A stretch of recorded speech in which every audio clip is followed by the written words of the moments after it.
Morning students. आज का हमारा टॉपिक है प्रोसीजर्स इन फोर्ट्रान।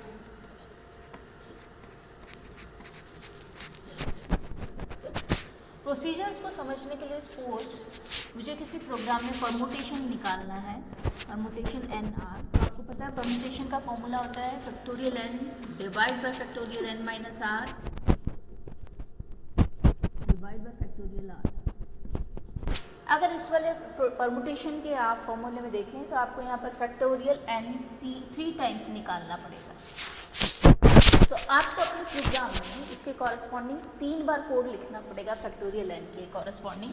और आपको ये भी पता है कि फैक्टोरियल एन जो है that is n into n minus 1 into n minus 2।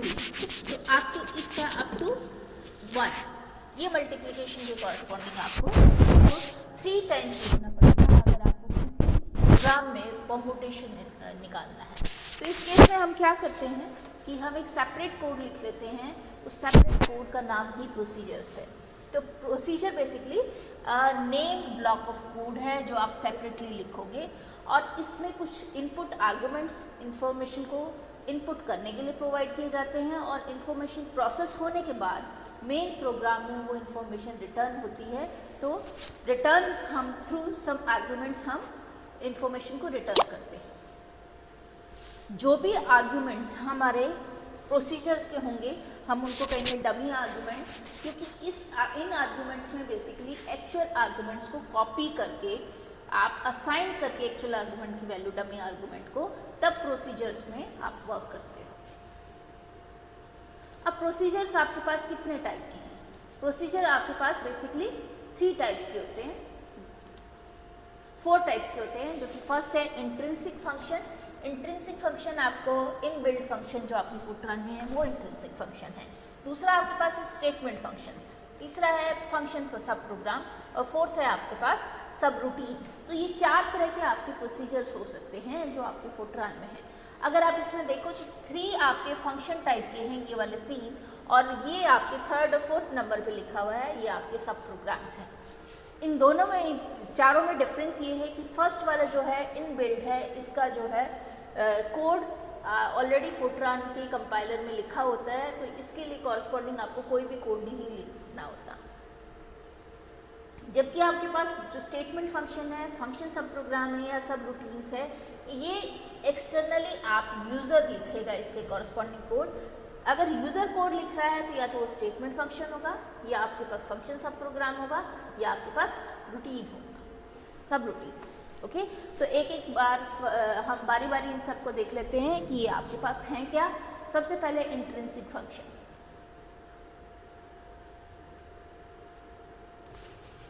Intrinsic function automatically Fortran system provide करता है। इनको हम बिल्ट इन फंक्शन भी बोलते हैं या ये आपके पास लाइब्रेरी फंक्शन भी होते हैं। तो ये आपके पास built in function, intrinsic function, library function, ये सारे के सारे नाम इंट्रिंसिक फंक्शन के हैं।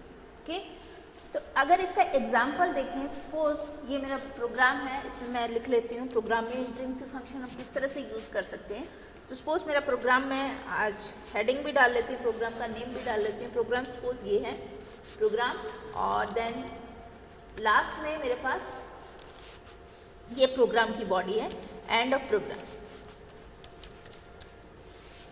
ठीक है, अब इस प्रोग्राम में सबसे पहला काम होता है मेरा डिक्लेरेशन का। सपोज मेरे पास एक रियल नंबर है दैट इज x, और ये x आपका एंगल है इन रेडियन, और इस x का मुझे साइन ऑफ थीटा निकालना है, साइन ऑफ x निकालना है।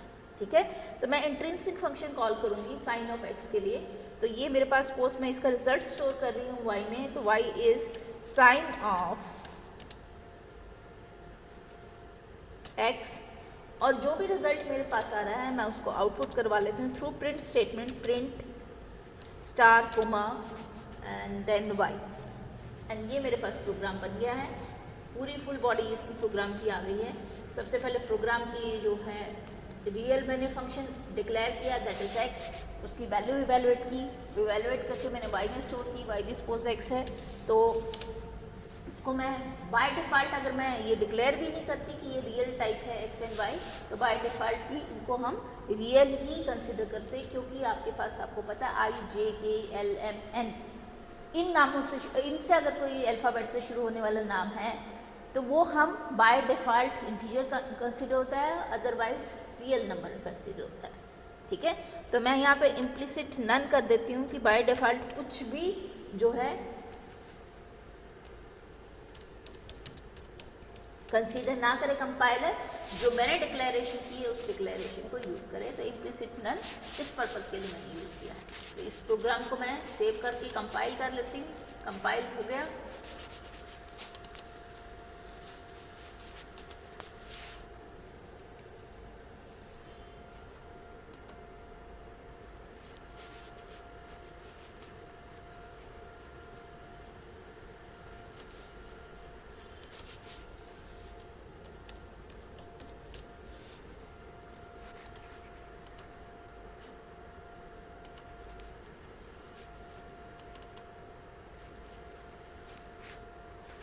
तो सक्सेसफुली आपका प्रोग्राम जो है कंपाइल हो चुका है। अब मैं इसको रन कर लेती हूँ, एग्जीक्यूट कर लेती हूँ। एग्जीक्यूट करने के बाद मेरे पास जो रिज़ल्ट आएगा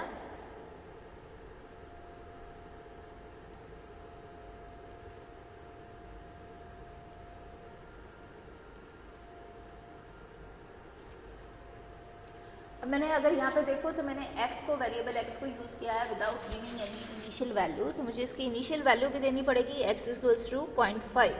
मैं इसको यूज़ कर लेती हूँ इनिशियल वैल्यू। अब मैं इसको कंपाइल कर रही हूँ, एग्जीक्यूट कर रही हूँ, क्योंकि पहले इनिशियली वैल्यू जो इसकी असाइंड वैल्यू है वो नहीं थी, तो उसकी वजह से साइन ऑफ x में कोई भी वैल्यू पास ऑन नहीं हुई और मेरे पास रिजल्ट कैलकुलेट नहीं हुआ। यस, अब रिजल्ट कैलकुलेट हो गया और जो मेरे पास रिजल्ट y के कॉरस्पॉन्डिंग प्रिंट स्टेटमेंट के कॉरस्पॉन्डिंग मेरे पास रिजल्ट प्रिंट हुआ है। Sign of 0.5 is 0.479426। रिमेंबर, ये 0.5 रेडियंस में है, एंगल डिग्रीज में नहीं। तो यहाँ पर जो मैंने साइन ऑफ x यूज़ किया, साइन फंक्शन जो है वो इनबिल्ट फंक्शन है, फोर्ट्रान की लाइब्रेरी का एक फंक्शन है जिसको मैंने यहाँ पे यूज़ किया है। सेकंड आपके पास होता है statement function. Statement function suppose मुझे कोई और फंक्शन है उसको मुझे यूज़ करना है। स्टेटमेंट फंक्शन में मैं खुद डिफाइन करूँगी प्रोग्राम में। ठीक है, तो ये प्रोग्राम का ही पार्ट होगा स्टेटमेंट फंक्शन। बाकी आपके जो दो पार्ट हैं जो आपके पास मैंने ये लिखे थे कि आपके पास स्टेटमेंट फंक्शन के अलावा एक्सटर्नल सब फंक्शन या फंक्शन सब प्रोग्राम्स एंड सब रूटीन, इन तीन की कॉरस्पॉन्डिंग जो है आपके पास है, इनका कोड मैं लिखूँगी। एक्सटर्नल यूज़र लिखता है, एक्सटर्नली इनके कोड लिखेगा। स्टेटमेंट फंक्शन का कोड जो है वो प्रोग्राम का, मेन प्रोग्राम का ही पार्ट होगा, लेकिन बाकी जो एक्सटर्नल फंक्शन है या सब रूटीन है इनका कोड जो है प्रोग्राम का पार्ट नहीं होगा।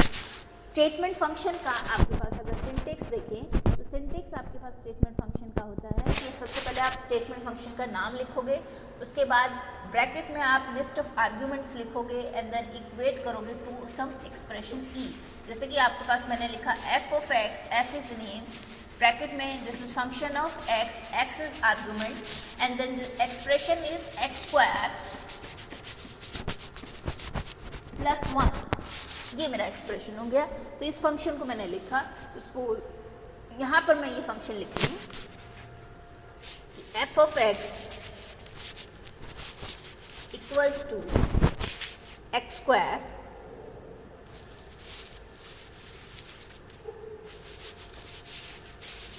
प्लस 1। ओके, एंड इस फंक्शन को मैं यहाँ कॉल कर रही हूँ, y को असाइन कर रही हूँ कि x की वैल्यू 0.5 है। x की जगह मैं कुछ और पैरामीटर, क्योंकि ये x मेरा डमी पैरामीटर था, इसकी जगह मैं कुछ और पैरामीटर यूज कर लेती हूँ, cos t, और f of t मैं कॉल कर लेती हूँ। अब क्योंकि मैंने इम्प्लिसिट रन किया हुआ है तो मुझे t भी डिफाइन करना पड़ेगा, cos t real number. Okay, तो अब इस प्रोग्राम को मैं कंपाइल कर लूँ।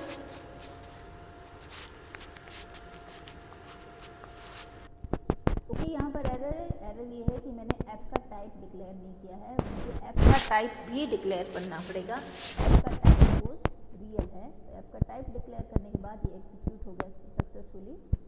अब मैं इसको कंपाइल करने के बाद एग्जीक्यूट कर लेती हूँ। एग्जीक्यूशन के बाद आपको रिजल्ट आएगा कॉरस्पॉन्डिंग टू 0.5 मेरे पास रिजल्ट आ रहा है।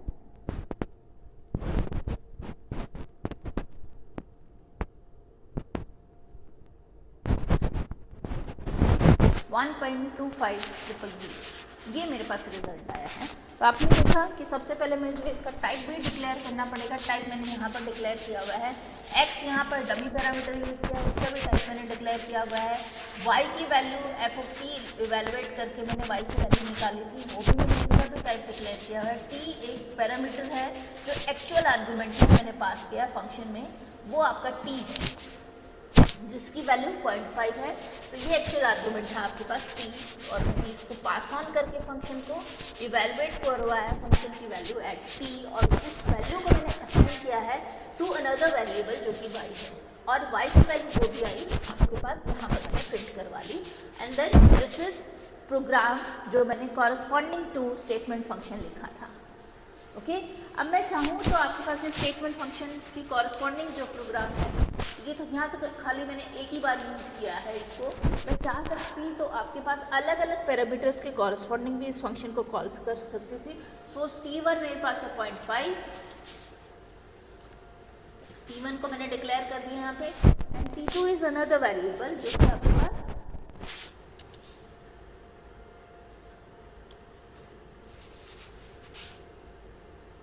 0.7 है, और मैं दोनों पे वैल्यू इवेलुएट करके भी इस फंक्शन को यहाँ पर दो बार कॉल कर सकती थी, f of t1 and f of t2। इस फंक्शन को मैं इस तरह से भी यूज़ कर सकती थी। तो यहाँ पर फर्स्ट टाइम मैंने t1 के कॉरस्पॉन्डिंग यूज़ किया है, एंड दूसरा मैंने t2 के कॉरस्पॉन्डिंग यूज़ किया है, तो इसको दो बार भी मैं यूज़ कर सकती थी।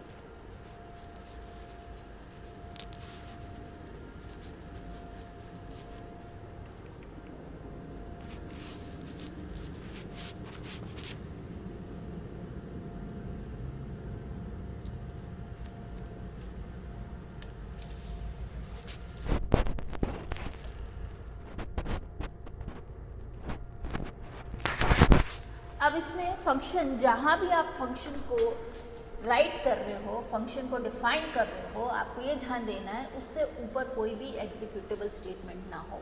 अगर मैं टाइप ऑफ स्टेटमेंट देखूँ तो इसके ऊपर इम्प्लिसिट नन है। इट मीन्स इसका मतलब ये है कि कोई भी आप कंपाइलर किसी भी जो है डेटा को उसका टाइप जो है खुद से डिक्लेयर नहीं करेगा, इम्प्लिसिटली उसका टाइप डिक्लेयर नहीं करेगा, बाय डिफ़ॉल्ट उसका टाइप डिक्लेयर नहीं करेगा।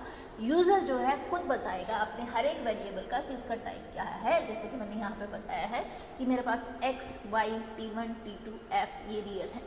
अगर इस टाइप के स्टेटमेंट ये दोनों देखें तो ये इनके कॉरस्पॉन्डिंग जो वर्क होता है at the time of compilation होता है, कंपाइलेशन के टाइम मेमोरी में x, y, t1, t2, f इनके कॉरस्पॉन्डिंग स्पेस एलोट हो जाता है मेमोरी में।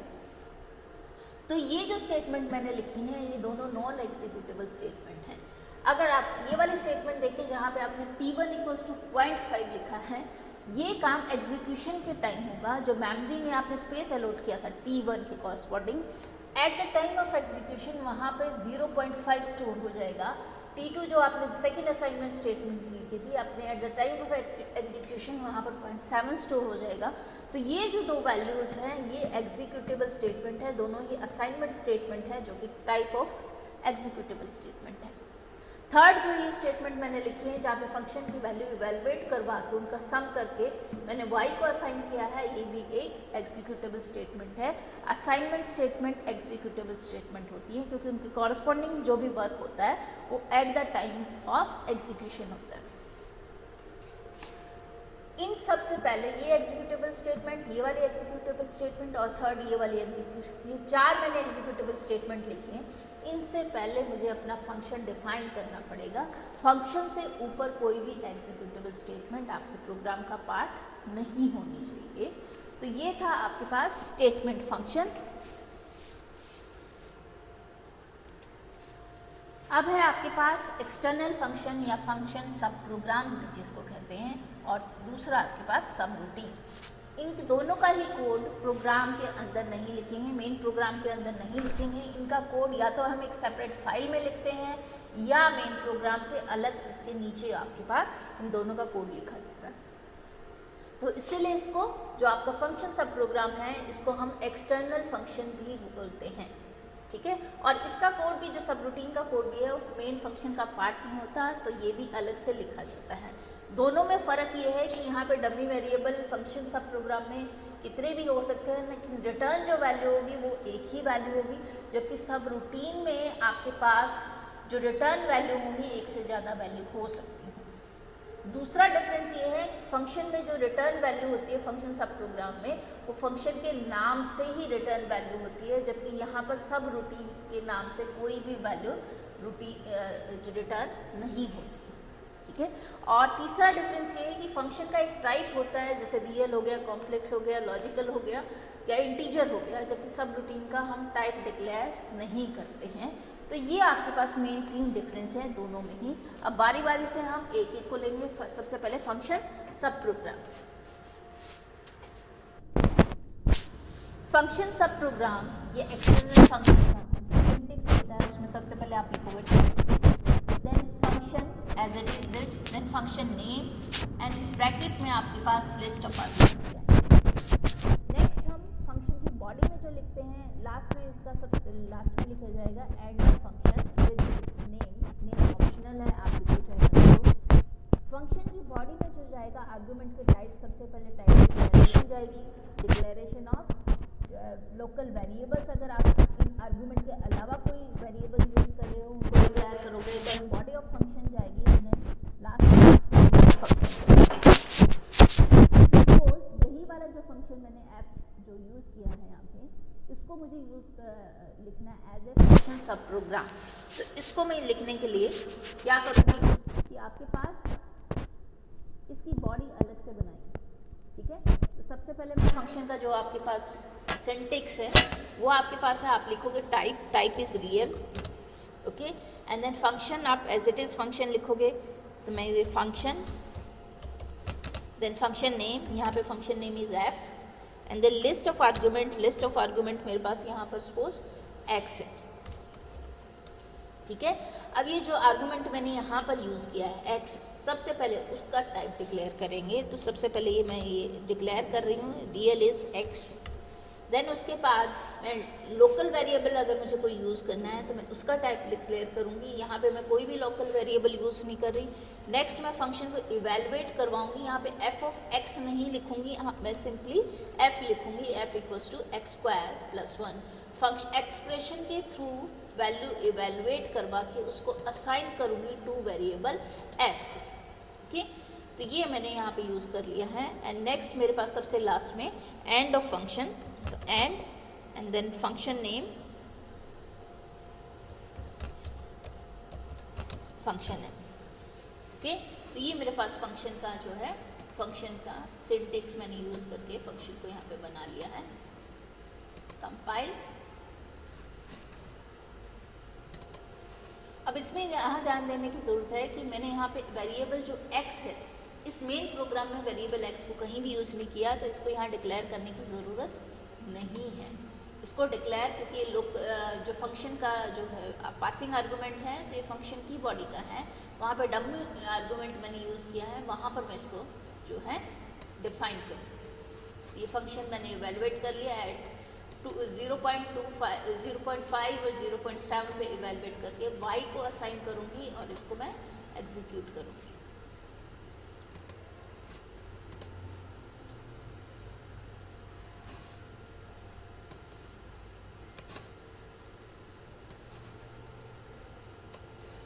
तो ये आपके पास फंक्शन की वैल्यू 0.5 पे इवेलुएट हुई और यहाँ पर इसकी वैल्यू सब्स्टिट्यूट हुई, और 0.7 पे इवेलुएट हुई, यहाँ पर वैल्यू सब्स्टिट्यूट हुई, और ये दोनों वैल्यू सम होके y को असाइन होके आपके पास जो है आपने y की वैल्यू प्रिंट करवा दी। तो अगर आप देखो तो यहाँ पे फंक्शन को हमने 2 बार कॉल किया है।